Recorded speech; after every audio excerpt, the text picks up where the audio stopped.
الطافیہ foundation کی latest updates کے لیے اور لیفٹیننٹ کرنل پیر الطاف محمود ہاشمی کے بیانات کے لیے ابھی سبسکرائب کریں الطافیہ ٹی وی اور بیل آئیکن پر کلک کریں۔ میں یہاں پہ ایک واقعہ آپ کے سامنے عرض کرتا ہوں۔ حضرت ابوالحسن خرقانی رحمۃ اللہ تعالیٰ علیہ، اللہ تعالیٰ نے مجھے توفیق دی، ہمت دی، میں آپ کے مزار مبارک پہ ایران میں حاضر ہوا۔ تو آپ کا مزار ہوا، بڑا چھوٹا سا گاؤں ہے خرقان، اس گاؤں میں آپ کا مزار مبارک ہے۔ آپ نے ساری زندگی وہاں پہ گزاری، تو ان کا مزار ایک ٹیلے کے اوپر ہے۔ گاؤں میں ایک بڑا اونچا ٹیلا، جس طرح پھالیے میں ٹبا نہیں ہوتا تھا، اس طرح کا ایک ٹیلا ہے اور آج بھی موجود ہے۔ میرا خیال ہے تقریباً کوئی 40-50 سیڑھیاں چڑھ کے ہم اس میں ٹیلے تک پہنچتے ہیں۔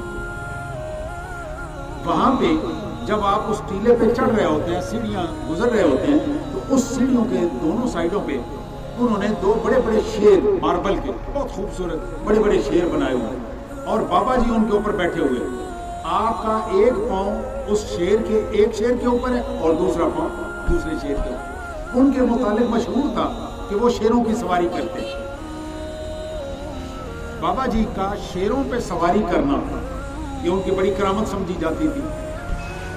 اب گھر میں کیا حالت تھی کہ ابو علی سینا، آپ کو معلوم ہے کہ بڑے مشہور حکیم ہوئے، بہت حکیم، ہم تو آج دوائیاں دینے والے کو کہتے ہیں، اس زمانے میں سائنسدان کو کہتے ہیں، بہت بڑے سائنسدان کو۔ انہوں نے ابوالحسن خرقانی کا نام سنا تو ان کا دل کیا کہ میں ملاقات کرتے ہوں۔ وہ اصفہان کے رہنے والے تھے، تقریباً 800 کلومیٹر کا سفر کر کے ابوالحسن خرقانی کے گھر پہنچے، دروازے پہ دستک دی، اندر سے بیوی بولی، اس نے پوچھا کون ہے، انہوں نے اپنا تعارف کروایا کہ میں ابو علی سینا ہوں۔ ابو علی سینا کا اپنے دور میں بہت بڑا نام تھا۔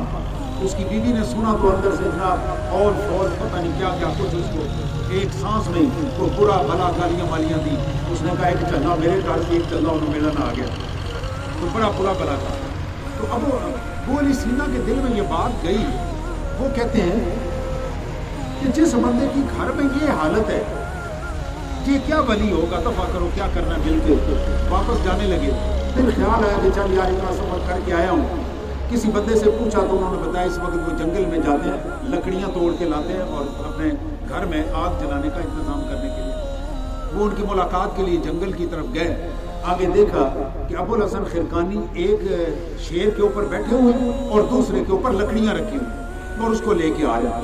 ابو علی سینا بڑے حیران ہوئے اور آگے ہو کے سلام لے کے اس سے پوچھتے ہیں ابوالحسن گھر میں تیری یہ حالت ہے، میں وہاں پہ یہ حالت دیکھ کے آیا ہوں اور ادھر تو شیروں کی سواری کر رہا ہے، مجھے اس کہانی کی سمجھ نہیں آئی۔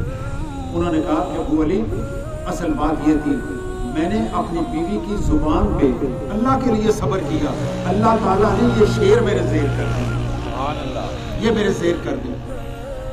میں نے یہ واقعہ پہلے بھی کہیں سنایا، تو کسی بندے نے اس کے نیچے ایک نوٹ لکھا، وہ نوٹ بھی آپ کو سنانے والا ہے۔ صفدر نے لکھا کہ بابا جی نے شیر قابو کر لیا، شیرنی نہیں قابو آئی۔ وہ شیرنیاں واقعی ڈاڈی ہوتی ہیں، لیکن کہانی یہ ہے کہ اگر کوئی عادت اس کی بری ہے تو ابوالحسن خرقانی نے اس کی بری عادتوں اور خراب عادتوں سے بھی اپنی ولایت میں اضافہ کر لیا۔ تو یہ اضافہ کرنے والی بات ہے۔ میرے دوستو آگے آئیے، مسلم شریف کی آپ کو ایک اور حدیث عرض کروں۔ رسول اللہ صلی اللہ علیہ وسلم، حضرت ابو ہریرہ رضی اللہ تعالیٰ عنہ اس حدیث مبارک کے راوی ہیں، ما عاب رسول اللہ صلی اللہ علیہ وسلم طعاما قط، کہ رسول اللہ صلی اللہ علیہ وسلم نے ساری عمر کھانے میں کبھی عیب نہیں نکالا کہ نمک تیز ہے، مرچیں کم ہیں، مسالہ ٹھیک نہیں ہے، اس کو تڑکا نہیں لگا ہوا، یا کچا رہ گیا یا زیادہ گل گیا، کبھی آپ نے کھانے میں عیب نہیں نکالا۔ ما عاب رسول اللہ صلی اللہ علیہ وسلم طعاما قط، آپ نے کبھی کھانے میں سے عیب نہیں نکالا۔ قال اذا اشتہا شیئا اکلہ، اگر کوئی چیز کھانے میں پسند آ جاتی تو آپ کھا لیتے، وَإِن كَرِهَهُ تَرَكَهُ، اگر اچھی نہ لگتی تو آپ چھوڑ دیتے، کھانے کا گلہ نہیں کرتے تھے۔ اور میں جانتا ہوں ہمارے گھروں میں زیادہ تر لڑائیاں وہ کھانے کی وجہ سے، کہ لون کیوں تھوڑا، نمک کیوں کم ہے، مرض کیوں تیز, یہی, اور یہاں سے ہماری لڑائی ہوتی ہوتی بعض اوقات بڑی دور تک چلی جاتی ہے. میرے پیارے دوستوں, آئیے آپ کو سرکار دو عالم صلی اللہ علیہ وسلم کی اپنے گھر میں انڈرسٹینڈنگ, میاں بیوی میں کتنی انڈرسٹینڈنگ ہے, سنیے ذرا. اور اس سے پہلے آپ کو تھوڑا سا اس کا پس منظر سناؤں. سرکار دو عالم صلی اللہ علیہ وسلم جس دن واقعہ پیش آیا, لوگوں نے سیدہ عائشہ صدیقہ رضی اللہ تعالی عنہ آپ پہ الزام لگایا. الزام تو نہیں تھا, بہتان تھا, بہتان لگایا. سرکار دو عالم صلی اللہ علیہ وسلم نے گھر آنا چھوڑ دیا. اب حضرت عائشہ کو بھی اس کی تکلیف تھی, روتی رہی. جس وقت اللہ تعالیٰ کی طرف سے سورہ نور نازل ہوئی تو اس میں حضرت عائشہ صدیقہ رضی اللہ تعالیٰ عنہا کی برات اللہ تعالیٰ نے فرمائی, ان کو بری کیا کہ ان کے اوپر یہ جو الزام ہے, یہ جو بہتان ہے, یہ غلط ہے, یہ سارا جھوٹ ہے. آپ جسے گھر تشریف لائے تو حضرت عائشہ صدیقہ رضی اللہ تعالیٰ دکھی بیٹھی ہوئی تھی. اس وقت ناراضگی کے عالم میں تھی. اتنی بڑی بات کے بعد اب میاں بیوی میں دوبارہ آنا جانا شروع ہوا. اس کے بعد ایک دن یہ والی بات ہوئی. ذرا اب یہ بات غور سے سنیے کہ تعلقات میاں بیوی کے خراب ہو جاتے ہیں, ایک دوسرے کے اوپر غلط فہمی ہو جاتی ہے, لیکن اس غلط فہمی کو لے کے تو قبروں میں نہیں جانا نا, آپ نے زندگی گزارنی ہے. سنیے ذرا, بخاری شریف کی حدیث مبارک, سیدہ عائشہ صدیقہ رضی اللہ تعالیٰ عنہ, آپ اس کی راوی ہیں. آپ فرماتی ہیں قال علی رسول اللہ صلی اللہ علیہ وآلہ وسلم, رسول اللہ صلی اللہ علیہ وسلم نے مجھ سے کہا. حضرت عائشہ کہتی ہیں انی لعالم اذا كنت عنی راضیۃ واذا كنت علی غضبی. عائشہ, تم جب میرے ساتھ راضی ہوتی ہو تو مجھے تب بھی پتہ چل جاتا ہے, اور جب تم ناراض ہوتی ہو پھر بھی مجھے پتہ چل جاتا ہے. اب ذرا سنیے پتہ کیسے چلتا ہے. قالت فقلت من أين تعرف ذلك, میں نے بڑا حیران ہو کے پوچھا کہ یا رسول اللہ صلی اللہ تعالیٰ علیہ وسلم آپ کو کیسے پتہ چل جاتا. آپ نے فرمایا لا ورب محمد, نہیں. فقال اما اذا كنت عني راضية فإنك تقولين, آپ نے فرمایا جب تم مجھ سے خوش ہوتی ہو تو پھر تم کس طرح سے بولتی ہو, کیا الفاظ ادا کرتی ہو. تم کہتی ہو لا ورب محمد, مجھے محمد کے رب کی قسم ہے. جب تم میرے ساتھ بولتی ہو تو مجھے کہتی ہو مجھے محمد کے رب کی قسم ہے. ہم نے کبھی اپنے گھر میں یا اپنے دوستوں میں بیٹھ کے اللہ کی قسم کھاتے ہوئے یہ کہا ہو کہ مجھے محمد کے رب کی قسم, کبھی کہا ہے؟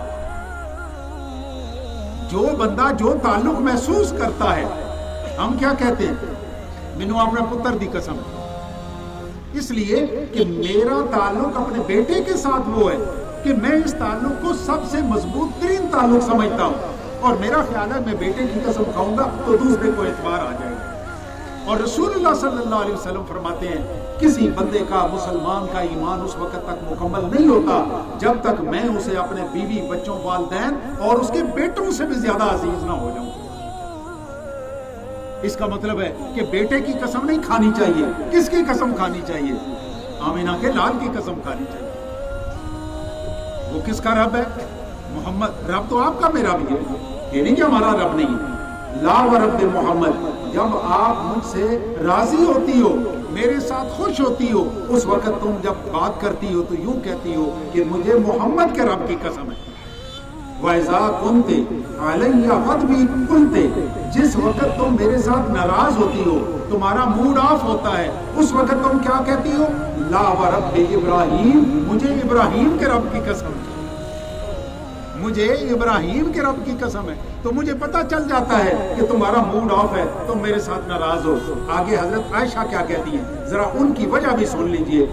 قالت قلت اجل, آپ کہتی ہیں کہ میں نے رسول اللہ صلی اللہ علیہ وسلم کی خدمت میں عرض کیا, واللہ, مجھے اللہ کی قسم ہے, اللہ کی قسم کھا کے بات کر رہی ہیں, واللہ یا رسول اللہ اے اللہ کے رسول ما اہجر الا اسمک، میں نے کبھی بھی غصے میں آپ کا نام نہیں لیا، میں نے کبھی غصے میں آپ کا نام، یہ ہے محبت، میں آپ کا نام جب لیتی ہوں آپ کا نام پیار سے لیتی ہوں۔ میرے پیارے دوستو، یہ ان کے مقام اور مرتبے کی بات تو ہے ہی ہے، لیکن یہ آپ کے میرے لیے ایک گائیڈ لائن ہے، ایک رہنما اصول ہے کہ ہم نے اپنے گھروں میں کس طرح سے رہنا ہے۔